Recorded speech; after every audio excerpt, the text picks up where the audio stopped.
So in force and pressure, we discussed about net force and the relation between pressure and area.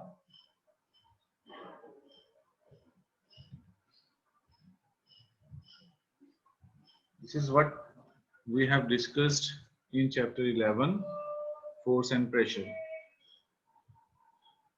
This is the journey of chapter. Force is a push or pull. We started up with.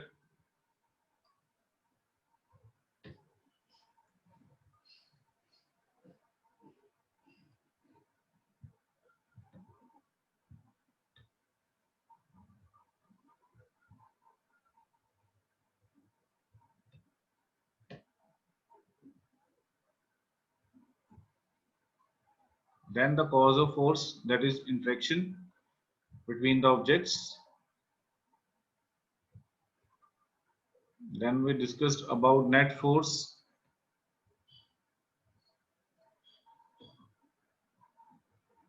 Magnitude of force, effects of force, state of motion. Then the types of forces, contact forces, muscular force, force of friction, that are contact forces. Then non-contact forces, magnetic force, electrostatic force, and gravitational force. Then at last we discussed about pressure.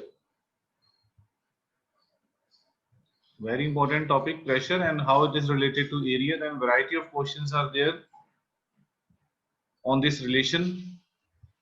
Larger the area, smaller the pressure, smaller the area, larger the pressure. Then two activities I have shown you. Pressure exerted by liquids and gases. Liquids and gases together we can say fluids. So we did that activity, that pressure, a liquid exerts pressure on the walls of the container with the help of holes, if you remember that activity. And then the pressure, this is equal pressure in all the direction. And then we discussed about that pressure, variation of pressure with the height. Then the atmospheric pressure, the pressure exerted by the atmosphere or the air around us is known as atmospheric pressure. So that is also important for us, atmospheric pressure. Some objects like rubber sucker work on that principle. Fountain pen, filling of fountain pen is also depends on air pressure. That is the best example of air pressure in 17th century when these vessels were evacuated, the air was evacuated from it and then they were empty, and then when they joined it, then number of forces we were not be able to separate out these vessels, hemispherical vessels, we can say. So now first start up with the keywords. The first is atmospheric pressure. So atmospheric pressure, as from its name, it's very clear that atmospheric pressure means pressure exerted due to air. That is atmospheric pressure, or pressure exerted due to atmosphere. That is atmospheric pressure. Then next is the contact force. Contact force, the force which comes into play when there is a physical contact between the two objects. That is known as contact force. The next is electrostatic force. Electrostatic means, electro means electrons, static means at rest.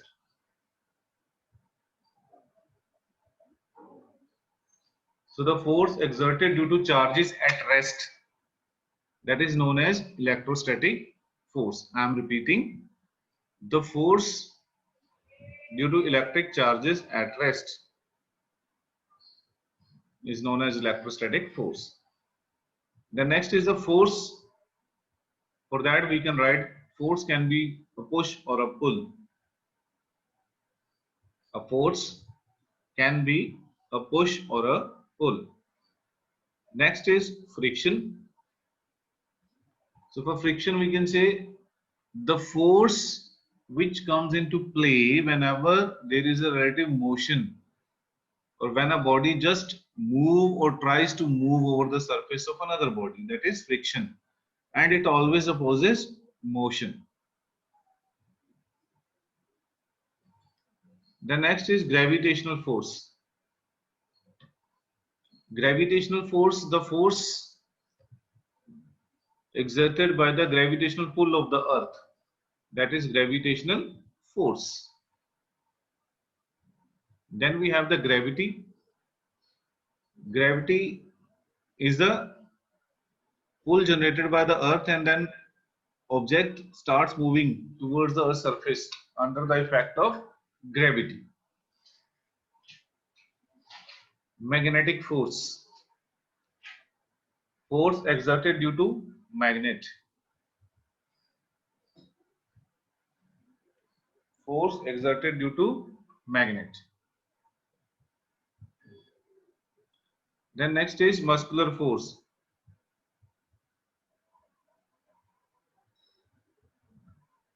Muscular force means the force exerted due to muscles. That is a contact force that we have already discussed.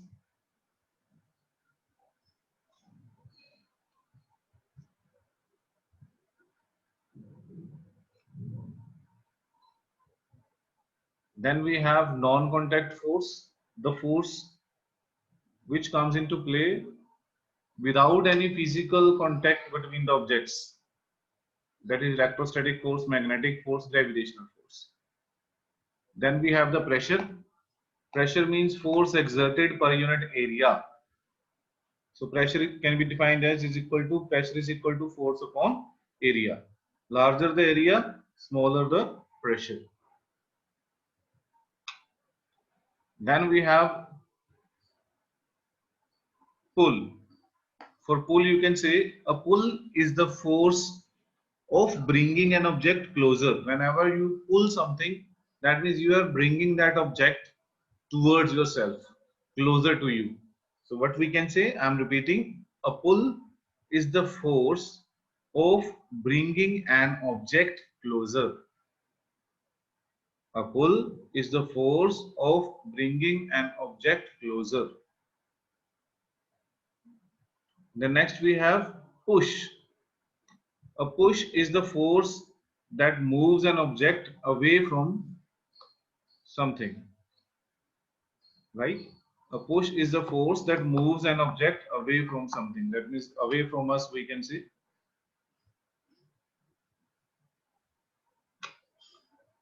So that is all about your back exercise.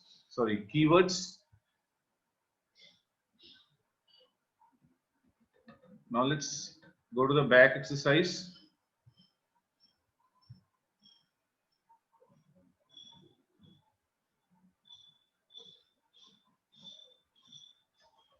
We are not going to complete that exercise.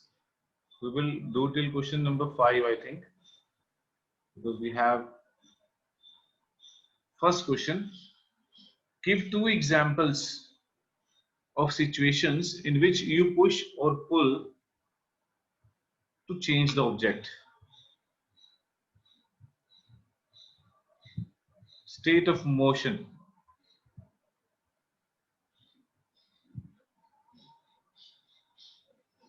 So you can take general example, which we have discussed also, like taking a book from the bag, that is push or pull. Same way, there are number of another examples.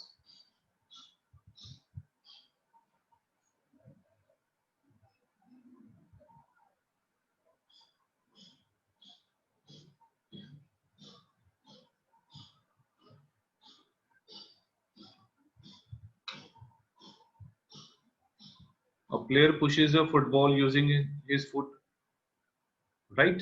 Or you can tell separately also push and pull. A heavy box at rest is pushed to move it from one place to another. This is the change the state of motion. Same way, a player pushes a football using his foot.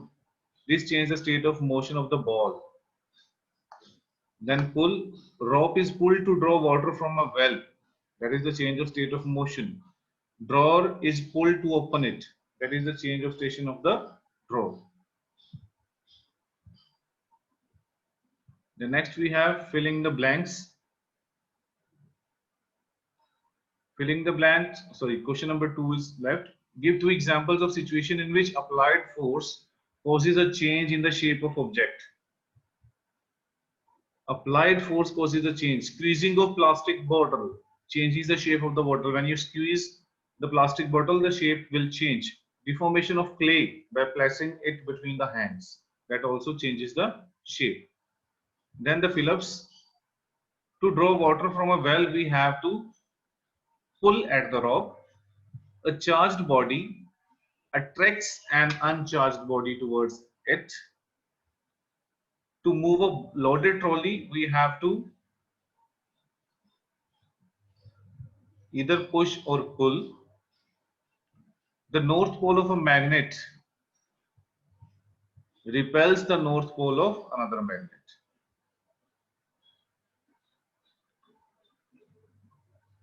Now the fourth one is an archer stretches her bow while taking aim at the target. She then releases the arrow when begins to move towards the target.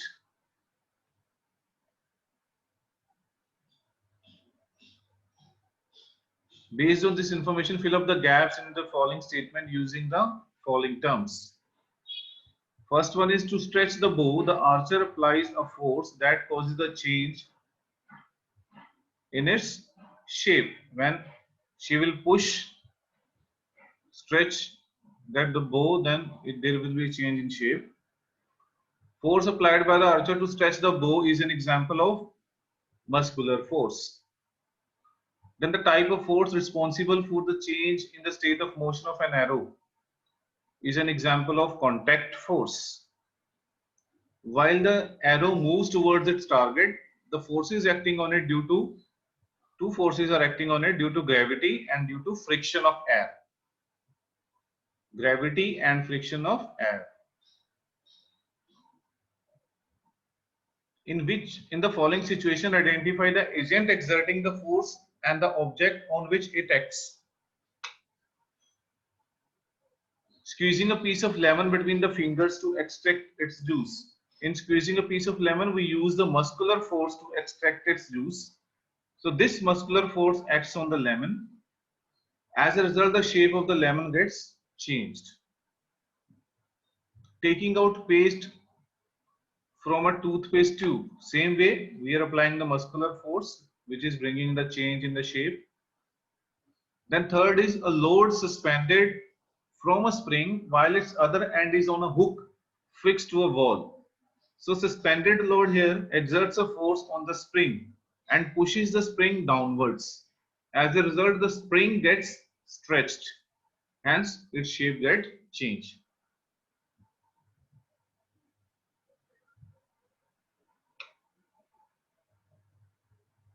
Next is an athlete making a high jump to clear the bar at certain height. So in that case, athlete pushes the ground with his feet. His feet exert a muscular force on the ground. This allows him to jump over the bar. As a result, his state of motion gets changed. Next is sixth one. A blacksmith hammers a hot piece of iron while making a tool.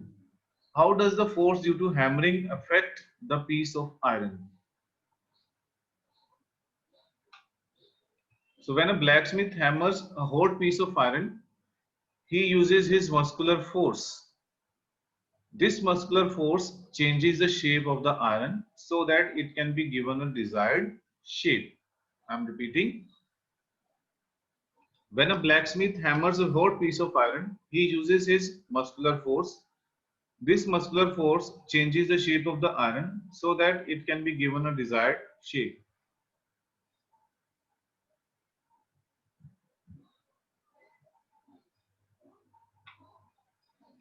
Seventh, an inflated balloon was pressed against a wall after it has been rubbed with a piece of synthetic cloth.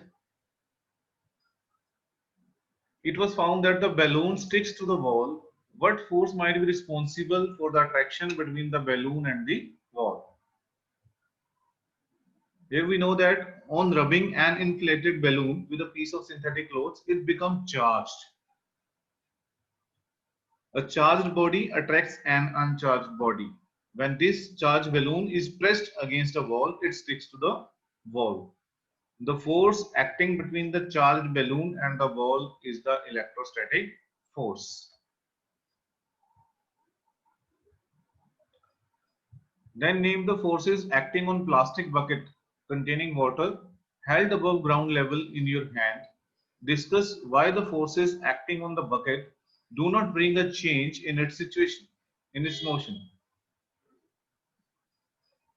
So we can see we make use of muscular force to hold a bucket of water above the ground. This muscular force acts against the force of gravity that pulls the bucket towards the ground. The two forces are equal in magnitude but opposite in direction. Therefore, the net force on the bucket is zero. Hence, there is no change in the state of motion. Right? I am repeating that answer. When we are holding a bucket, so we are applying the muscular force to hold it upwards. But on the other side, gravity is also acting, which is pulling that bucket towards itself. These two forces are equal in magnitude but opposite in direction. Therefore, net force on the bucket is zero. Hence, there is no change in state of motion. Then ninth, a rocket has been fired upwards to launch a satellite in its orbit. Name the two forces acting on the rocket immediately after leaving the launching pad. The two forces acting on the rockets are the force of gravity, which pulls the rocket towards the ground, and the force of friction due to the Earth's atmosphere, which opposes its motion. One is force of gravity, another is air friction, we can say. 10th question, when we press the bulb of a dropper with its nozzle capped in water, air in the dropper is seen to escape in the form of bubble. Once we release the pressure on the bulb, water gets filled in the dropper. The rise of water in the dropper is due to, we know that is due to atmospheric pressure. Because this is the atmospheric pressure only which pushes the water inside that dropper. Right? So that was all about your back exercise of chapter 11, that is force and pressure.